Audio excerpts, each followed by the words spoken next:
누가복음 15장입니다. 18절부터 읽겠습니다. 18절부터 24절까지 읽겠습니다. 교독하겠습니다. 내가 일어나 아버지께 가서 이르기를 아버지 내가 하늘과 아버지께 죄를 지었사오니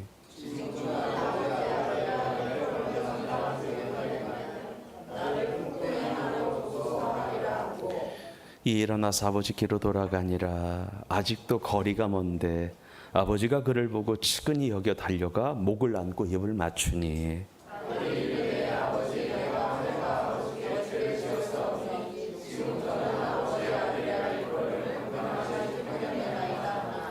아버지는 종들에게 이르되 제일 좋은 옷을 내어다가 입히고 손에 가락지를 끼우고 발에 신을 신기라.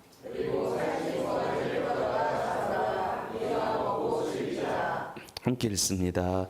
이 아들은 죽었다가 다시 살아났으며 내가 잃었다가 다시 얻었노라 하니 그들이 즐거워하더라. 아멘.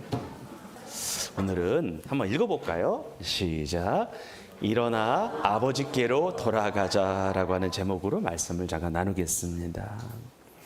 오늘은 상반기를 지켜주신 주의 은혜와 사랑에 감사하여 드리는 맥주감사절인데요. 공교롭게도 우리가 지난 주일에 정읍 예진교회 목사님의 설교를 통하여 맥주절 메시지를 먼저 들었어요. 들어서 우리가 예진교회가 맥주감사주일로 드리는 걸 알고 간 건 아닌데 모르고 갔는데 교회절 기상 순서대로 맥주절 메시지를 전하셨던 것 같아요. 그런 중에 우리가 지난 주일까지 성지순례를 다녀왔는데 맥주절 설교도 들었고 그리고 성지순례 올라오는 길에 하나님이 주신 마음에 좀 감동 같은 게 있었습니다. 그래서 오늘의 그 감동이 이 말씀이었어요. 그래서 하나님께서 제 마음에 성도들과 함께 이번 주에 나눴으면 하는 말씀으로 누가복음 15장 말씀을 주셔서 이 말씀을 가지고 함께 은혜를 나누고자 합니다. 시작하겠습니다. 오늘의 말씀은 누가복음 15장에 연달아 나오는 예수님의 비유 중에 하나인데 어느 고을에 많은 재산과 종들을 거느린 아버지가 있었어요. 그 아버지에게는 아들들이 있었습니다. 어느 날 그 아버지의 둘째 아들이 때 아닌 재산 상속을 요구해요. 둘째 아들은 뜬금없이 아버지에게 찾아가서 말하는데 내게 돌아올 유산을 미리 땡겨달라는 거예요. 미리 달라는 거예요. 둘째 아들이에요. 여러분들이 아시는 것처럼 재산 상속이라고 하는 것은 뭐예요? 나이 지긋한 부모님이 세월이 흘러 이제 살 날이 얼마 남지 않았다라고 하는 생각이 들 때에 모든 자식들을 불러놓고 이루어지는 게 상속이자 증여라는 거잖아요. 근데 둘째 아들은 아버지가 아직도 건강한데 아버지가 여전히 건재함에도 불구하고 아버지와 형의 입장을 조금 더 고려하지 아니하고 이기적인 마음에 사로잡혀 자기 몫으로 올 유산을 미리 뭐 하라는 거예요? 달라는 거예요. 땡겨달라는 거예요. 그러면 아버지는 이 둘째 아들의 요구에 대하여 어떤 반응을 보였나요? 아버지는 재산을 미리 달라고 하는 둘째 아들의 갑작스러운 요구에 대하여 어떤 반응을 보였습니까? 그 아버지는 자식의 요구대로 재산의 절반 가까이를 떼주어요. 돌아올 분깃을 미리 주었습니다. 상속물을 미리 준 거예요. 아버지가 여전히 살아계신데 그냥 아버지는 허락해 줘요. 그리고 둘째 아들은 며칠이 안 돼요. 아버지의 재산 중 자기 몫을 미리 챙겨 떠나요. 세상의 헛된 욕심과 욕망에 사로잡혀 자기가 하고 싶은 대로 하고 한번 마음껏 살아보고자 아버지의 눈을 피하여 아버지의 품을 제대로 떠난 거예요. 자신이 선택한 길이 자신도 불행하게 하고 남도 불행하게 하는 일인 줄도 모르고 아버지의 품을 이 둘째 아들이 떠난 겁니다. 재산을 받아가지고요. 그러면서 둘째 아들은 타국에서 아버지로부터 물려받은 유산을 정말 물 쓰듯이 쓰기 시작합니다. 제대로 쓰기 시작해요. 돈 귀한 줄 모르고 쓰기 시작해요. 허랑방탕하게 그래 예전 말처럼 주색에 사로잡혀 노름에 사로잡혀 아버지에게 받은 재산을 흥청망청 물 쓰듯이 다 써버리는 거예요. 그럼 생각해봐요. 돈을 물 쓰듯이 쓰니까 둘째 아들의 주변에는 이 아들의 돈을 노리는 사람들이 붙어야 안 붙어요? 당연히 붙겠지요. 하나둘씩 붙기 시작해요. 그렇게 모인 나쁜 친구들이 수백 가지는 아니지만 수십 명은 돼 보입니다. 그런데 아시다시피 이 친구들은요, 이 둘째 아들 곁에 모인 친구들은요, 둘째 아들과의 우정과 사랑 때문에 모인 친구들이 아니잖아요. 함께 웃고 함께 슬퍼하고 함께 사랑하는 인생의 희로애락을 함께하는 친구들이 아니었습니다. 어디까지나 돈 때문에 생긴 어떤 친구예요? 껍데기 친구만 있었던 거예요. 둘째 아들 주변에는. 돈 많은 것으로 인하여 맺어진 정말 무가치한 친구만 이 아들에게 모이기 시작해요. 둘째 아들이 돈이 사라지면 언제든지 외면할, 언제든지 등 돌릴, 언제든지 손절할, 언제라도 모른 채 할 사람들만 붙기 시작하는 거예요. 아니나 다를까, 이 둘째 아들이 얼마 못 돼요. 자기 모인 친구들과 함께 아버지의 재산을 다 써버리고 나니까 평소에 그렇게도 좋다고, 그렇게 당신 최고라고 이야기했던 친구들이, 나 자신을 따라다녔던 친구들이 여기저기서 다 사라지는 거예요. 한 명도 남김없이 다 떠나가는 거예요. 여지없이. 돈 때문에 모였던 친구들이니까, 돈이 사라지니까 다 떠나는 거예요. 여러분, 성경에 보니까 그 후 며칠이 안 되어 둘째 아들이 재물을 다 모아가지고 먼 나라에 가서 허랑방탕하여 그 재산을 낭비하더니라고 되어 있는데, 아버지의 재산, 아버지에게 물려받은 그 재산을 허랑방탕 버리니 그동안 친구라 하고 하며 함께했던 자들이 다 떠나가는 거예요. 그동안 자신을 따라다녔던 친구들이 있잖아요. 이 둘째 아들이 진짜 아무것도 없는 것을 보고, 동전 한 입 없는 이곳을 보고 하나 둘씩 떠나가더니 모든 친구들이 하루아침에 다 사라지게 되어 있는 거예요. 다 사라진 거예요. 그러면서 여러분들, 둘째 아들은 생전 처음으로 이런 걸 경험하게 돼요. 한번 따라 합시다. 가난과 궁핍과 고독, 이 세 가지가 동시에 오는 거예요. 한 번도 가난을 경험해 본 적이 없는데 가난이 제대로 온 거예요. 한 번도 궁핍이라고 하는 것을 경험해 본 적이 없는데 궁핍이 제대로 온 거야. 한 번도 고독이라고 하는 것을 경험해 본 적이 없는데 고독이 제대로 온 거예요.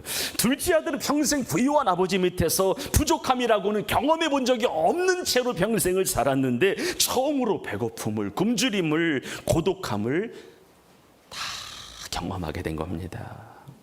또한 설상가상으로 그 땅에 흉년이 들어서 먹을 것이라고는 찾을래야 찾을 수가 없었어요. 돈이라도 있으면 어떻게라도 먹을 것을 구할 텐데 가진 돈 하나가 없으니 먹을 끼니가 없는 겁니다. 끼니를 채울 수가 없는 거예요. 그런 중에 이 아들은 이대로 가다가는 정말 굶어서 죽을까 싶어서 그 나라 백성 중 한 명에게 빌부터 살았다라고 나오는데요. 빌부터 살아요. 본래 유대인이라고 하는 족속들은 자존심이 정말로 센 민족이라, 하나님의 선민이라고 하는 자부심을 갖고 살아가는 민족이라서 어느 누구에게도 의존하거나 어느 누구에게 기대어 살아간 적이 없었는데, 둘째 아들은 자존심이고 뭐고 다 버리고요, 그 이방인에게 종으로 얹혀 살기 시작하는 거예요. 그러면서 이 둘째 아들은요, 그 이방인의 집에서 돼지 치는 일을 해요. 어떤 일을 했다? 돼지 치는 일이에요. 여러분, 유대인들에게 있어서 돼지는 어떤 짐승이에요? 정결한 짐승, 부정한 짐승. 부정한 짐승으로 여겨서 가까이 하지도 않고 먹지도 않는 짐승이 돼지고기인데, 둘째 아들은 목숨 연명하려다 보니까 이 돼지 치는 일까지 했던 거예요. 그리고 정말로 먹을 것이 없었나 봐요. 돼지 사료로 주는 쥐염열매까지 먹다가 이 쥐염열매도 떨어지니까 아무것도 없게 돼요. 거지가 된 거예요. 완전히 아무것도 없는 거예요. 하루아침에 이렇게 된 거예요. 이제는 부모도 없어요. 친구도 없어. 돈도 없어. 먹을 것도 없어. 다 없어. 이보다 더 비참하지 않을 수 없는 거예요. 정말로 비참하고 안타까운 일인 거예요. 여러분, 이 자리에 모인 우리들 가운데도 이 둘째 아들만큼은 아니겠지만 하나님을 떠난 적이 있거나, 아니면 성전에 몸은 나와 있을지 모르겠지만 마음은 떠나 있는 자들이 있습니다. 있어요. 몸은 이 자리에 있을지 몰라도 영혼은 하나님에게 없는 거예요. 이미 내 영혼은 그래요, 세상의 욕심으로, 그래요, 물질로, 권세로, 부귀로, 영화로 채워져 있는 겁니다. 우리에게도 있어요. 이미 내 영혼은 부패하고 타락했어요. 이미 거룩함과 순전함을 잃어버렸어요. 이미 술과 담배와 세상 쾌락과 정욕에, 그래요, 알게 모르게 찌들어져 있어요. 부귀와 돈의 눈이 멀어서, 세상 권력의 눈이 멀어서 지금 당장 하루하루 살아가는 것에 치여서 이미 하나님을 잊고 살아가요. 본인은 아니라고 말할지 모르겠지만 하나님은 너희들이 나를 잊었다라고 말하는 성도들도 있는 거예요. 하나님과 상관없이 사는 이들이 있는 거예요. 더 이상 하나님이 나의 삶의 주인이 아닌 채로 살아가는 성도들이 있다라고 성경이 말하는 거예요. 여러분, 지금 이 땅에 많은 성도들이요, 하나님을 버렸습니다. 성도들이 그랬다는 거예요. 세상의 부귀와 번영을 쫓습니다. 그것이 우상, 그것이 만몬이 되었습니다. 하나님을 잊은 채 돈 버는 데 혈안이 되어 있습니다. 하나님을 잊은 채 자아를 실현하는 데만 혈안이 되어 있습니다. 주님이 내게 돌아오라고 말해도, 세상에서 떠나라고 말해도, 그렇게 살면 안 된다라고 이야기를 해도 그 음성을 알면서 애써 무시합니다. 안 들리는 건 아니에요. 근데 애써 무시합니다. 그러면서 예수님께서 우리에게 맡기신 것들이 있어요. 시간을 맡기셨습니다. 물질을 맡기셨습니다. 재능을 맡기셨는데 하나님을 위하여 사용하지 않아요. 나를 위했어요. 하나님의 영광을 나타내라고 주신 것을 가지고 나의 만족과 유익과 영광을 위하여 많은 성도들이 쓰고 있는 거예요. 그래서 지금 이 자리에 앉아 예배하는 우리들 가운데 비록 차이는 있을지 모르겠지만 하나님을 떠나기 시작했거나 아니면 하나님을 떠남으로 이미 궁핍이 시작된 분들도 있고, 가난과 기근이 있는 분들도 있고, 외로움과 고독이 있는 분들도 있습니다. 물론 그런 일을 다 끝내고 청산하고 주님께 돌아온 분도 있지만, 과거를 청산하고 주 안에서 새로운 삶을 살아가는 이들도 있지만, 고통이 시작된 분들도 우리 안에 있다라고 하는 거예요.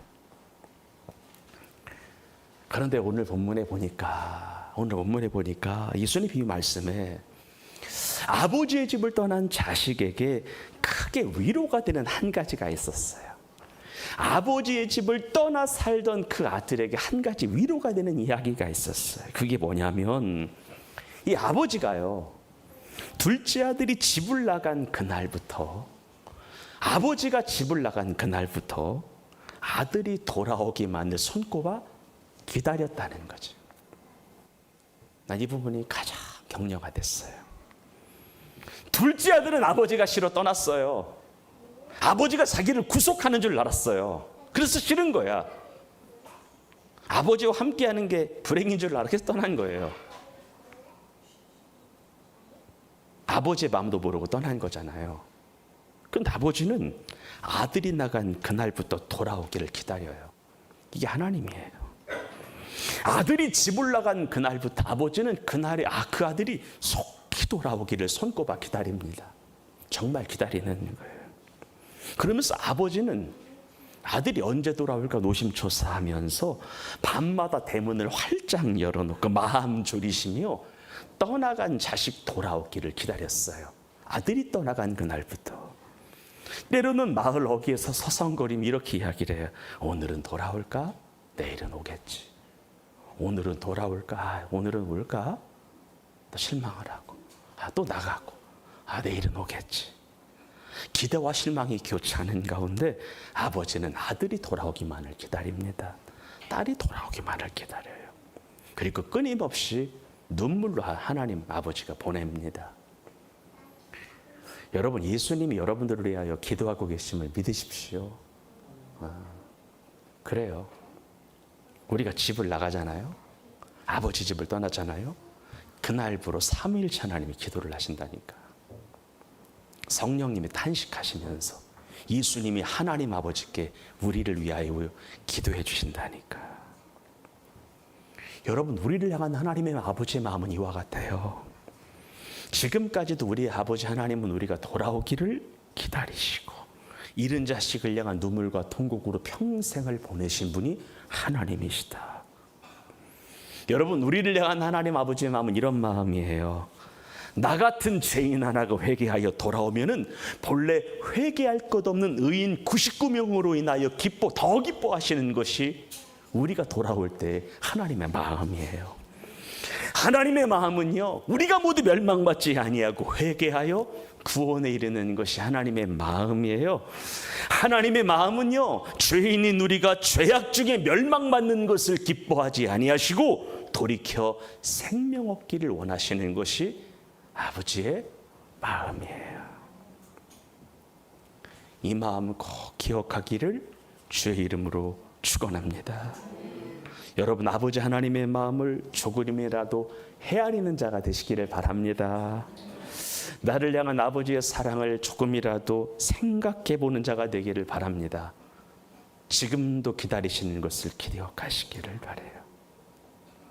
그래서 우리 교회 성도님들은 하나님 아버지의 마음을 그만 아프게 하는 자만 남기를 주의 이름으로 축원합니다. 정말이에요. 돌아오시기를 바라요. 몸만 오란 얘기가 아니에요. 마음이 오란 얘기입니다. 몸만 오란 얘기가 아니에요. 영혼이 오란 이야기예요.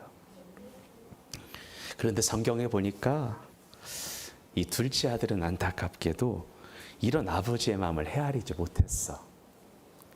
이게 우리거든요. 아버지의 마음을 전혀 헤아리지 못했어. 계속해서 방탕하게 살아. 집 나간 자식 손꼽아 돌아오기를 원하시는 그 아버지의 마음을 몰라요. 밤마다 문을 열어놓고 밤을 지새우는 아버지의 마음을 헤아리지 못해요. 동네 여기에서 이른 아침부터 해질 때까지 오늘은 내 아들이 돌아오겠지라고 생각하며 기다리는 그 마음을 이 둘째 아들이 몰랐어요. 정말 이 아들은 세상의 욕심과 욕망에 사로잡혀서 아버지를 어떻게 생각했냐면 내 자유와 행복을 막는 분이라고 생각을 하고 돈을 쓰기 시작하는 거예요. 그토록 자기 자신을 아끼는 아버지인데요, 자기를 속박하고 구속하는 아버지로만 생각했던 거야.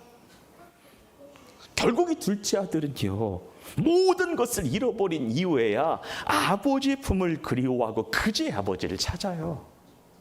잃어버리고 나니까 찾는다니까. 여러분들에게 진심으로 권면하고 축복할게요. 집 나간 둘째 아식처럼, 이 아들처럼 모든 것을 잃어버리고 주님을 찾는 어리석음을 범하지 마시고, 고난의 정점에서 주님을 떠올리지 마시고, 그런 고난이 임하기 전에 주님을 찾는 자가 되기를 주의 이름으로 축복합니다. 물론 주님을 떠났다가도 다시 돌아오면 복이 돼요. 돌아오는 것만으로도 복이, 하지만 모든 것을 잃어버리고 난 이후에 돌아오게 되면 내 영혼과 내 영혼의 신앙을 회복하는 데 있어서 시간이 걸려요. 모든 것을 잃어버리고 주님께 돌아오잖아요. 돌아오는 건 좋은데 또 그만큼 연단과 훈련의 시간이 또 기다리고 있어요. 그 무엇보다도 나 때문에, 내가 주님을 떠난 것 때문에 나와 우리 가족이 받는 아픔과 상처가 너무 커요. 한번 따라해요. 내가 주님을 떠나면 우리 가족이 고생합니다. 정말 여러분들, 한 사람이 주님을 떠나잖아요. 자식이 주님을 떠나, 아버지가 주님을, 아들, 딸이, 엄마가 주님을 떠나잖아요. 가족이 다 어려워요. 진짜 그래요. 그리고 내가 주님을 떠나잖아요. 성령님이 아파하세요. 성령님이 근심하세요. 그래서 주님 계속해서 말씀하시는 거야. 야, 빨리 돌아왔으면 좋겠다. 빨리 돌아왔으면 좋겠다. 옆 사람을 축복합시다. 주님과 함께함이 복입니다. 여러분, 정말입니다. 예수님과 함께함이 복이에요. 예수님 떠나면 고생 시작입니다. 정말로 주님과 함께함이 복입니다. 그런데 성경에 보니까 다행인 게 뭐냐면 이 아들이 돌이키기 시작을 해요. 돌이켰으니까 성경에 나왔겠죠. 자기를 돌아보기 시작해요. 이 땅에 많은 사람들이 모든 것을 다 잃고 인생의 나락으로 떨어져도 돌아올 생각을 안 하는 사람이 태반인데요, 이 아들은 아버지의 떠난 모습, 자기의 모습을 돌아보고 성찰을 하기 시작해요. 그리고 아버지를 한번 생각하기 시작해요. 한번 성경 읽어볼까요? 누가복음 15장 17절입니다. 시작.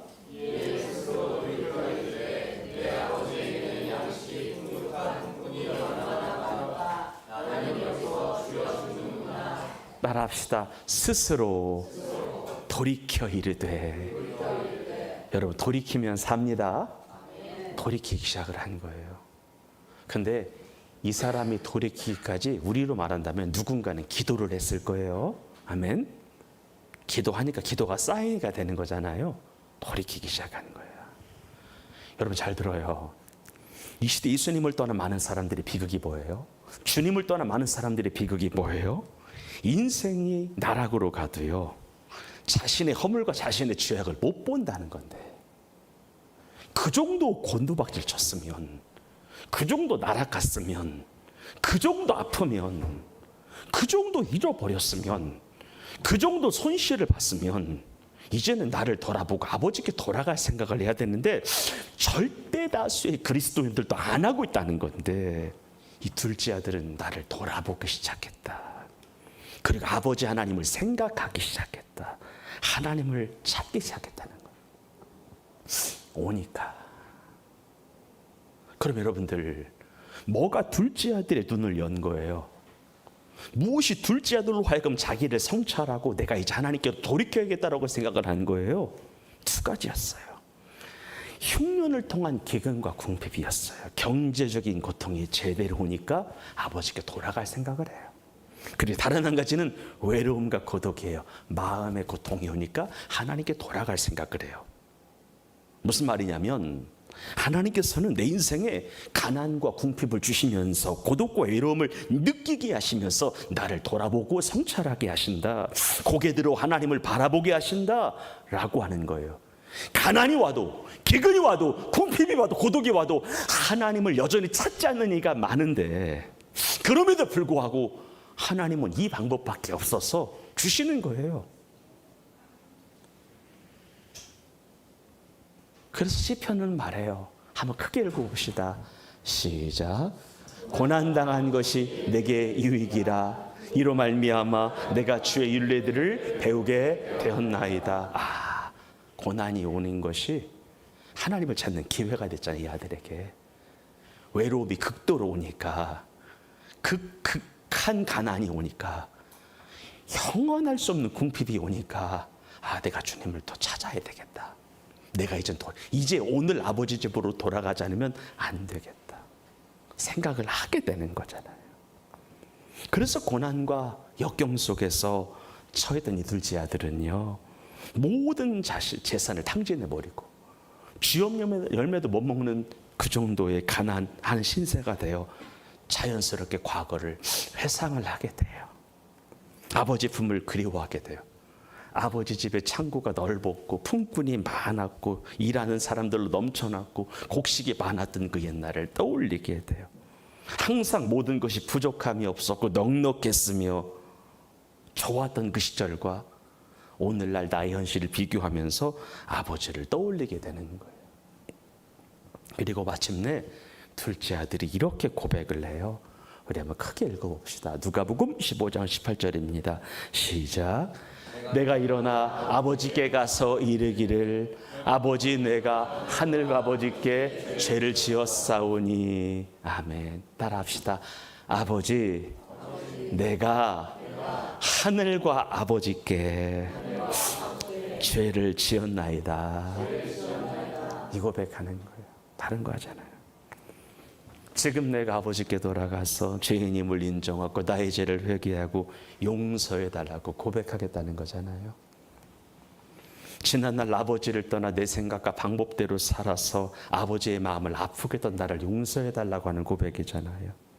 즉 둘째 아들은 아버지께 돌아갈 생각만 했던 것이 아니라 아버지 앞으로 돌아가서 회개하기로 결단하고 결단을 실천에 옮겼다라고 하는 거예요. 그리고 이 둘째 아들이 잘한 게 있어요. 회개하는 과정 속에 한번 따라합시다. 변명을 늘어놓지 않았다. 변명을 안 늘어놨어요. 하나님 어쩔 수 없어 상가 이런 얘기 안 했어요. 그냥 돌아온 거야. 변명하지 않아도 돼. 변명할 필요 없어. 그리고 남 탓하지 않았어요. 왜냐면 자기가 뿌린 거니까. 나만 생각했어. 나와 하나님과의 나와 아버지와의 관계만 생각을 해요. 내가 하늘과 아버지께 죄를 지었사오니 인정하는 거예요. 남 탓하지 않는 거예요. 변명하지 않는 거예요. 그리고 누가복음 15장 19절을 보니까 둘째 아들은요, 내가 이런 생각을 했더라고.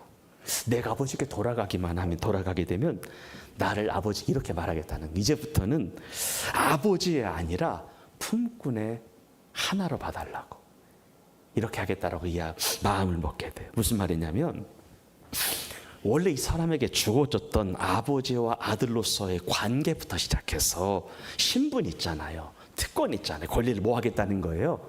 내려놓겠다는 거예요. 그러니까 그동안 내가 모든 것들, 누려온 모든 것들을 다 내려놓겠사오니 한번 따라합시다. 나를 받아만 주소서.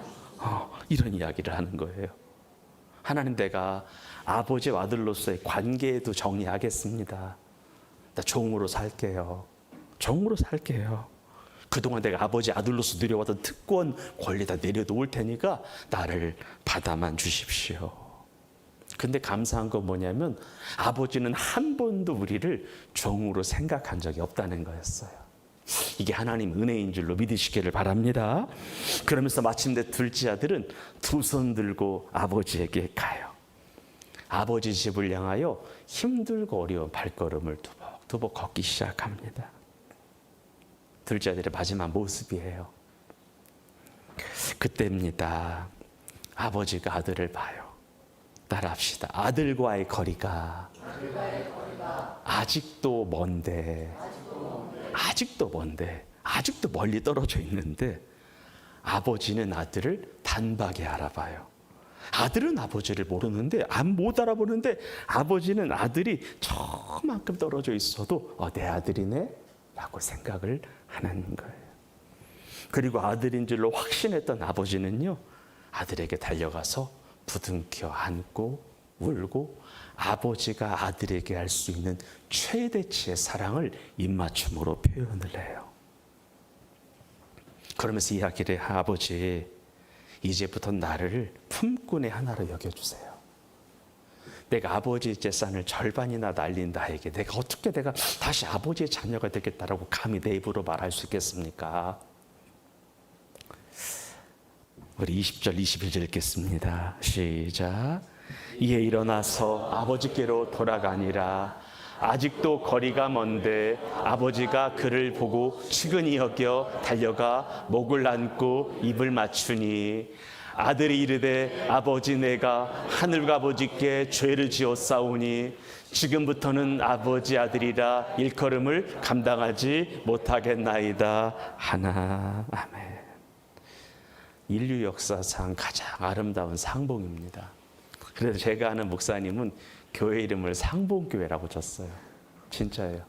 서로 만난다, 하나님과 만난다, 상봉, 이 뜻이거든요. 이상가족 상봉할 때 그 상봉인데 만나는 거예요. 여러분, 지금 예수님 우리에게 이렇게 말씀하세요. 내가 온 곳은 세상을 심판하려 함이 아니래요. 세상을 구원하려 함이래요. 믿으시죠? 나를 보내신 이의 뜻은 내게 맡기신 자 중에 내가 하나도 잃어버리지 아니하고 마지막 날에 다 부활의 영광 가운데 참여시키는 거래요. 믿으십니까?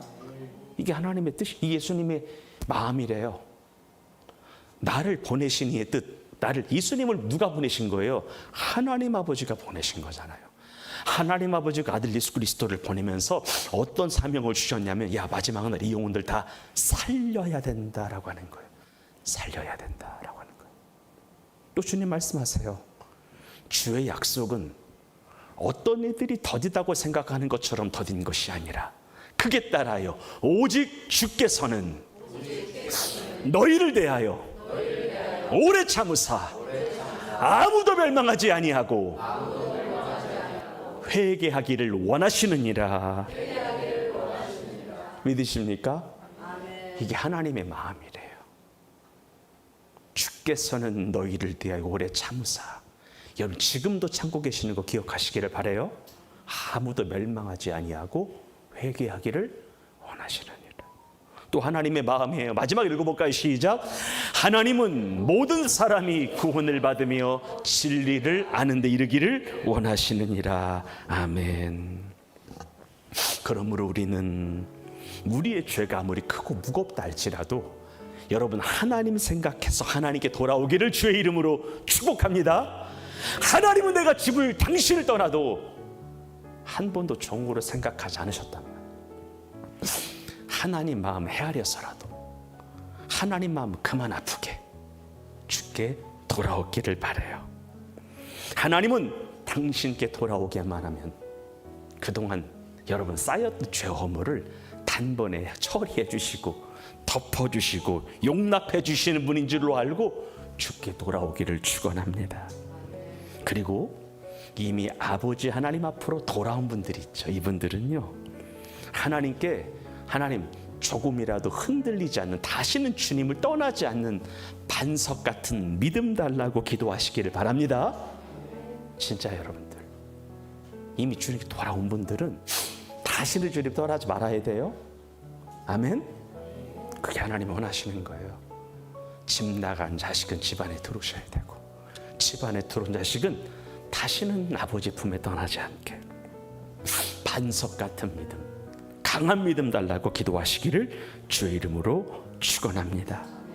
그때 하나님은 여러분의 믿음과 신앙 보시고 용납해 주실 거예요. 용서해 주실 거예요. 그리고 은총과 은혜 갑절로 더 베푸실 겁니다.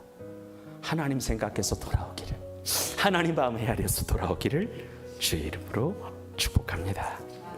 기도하겠습니다. 하나님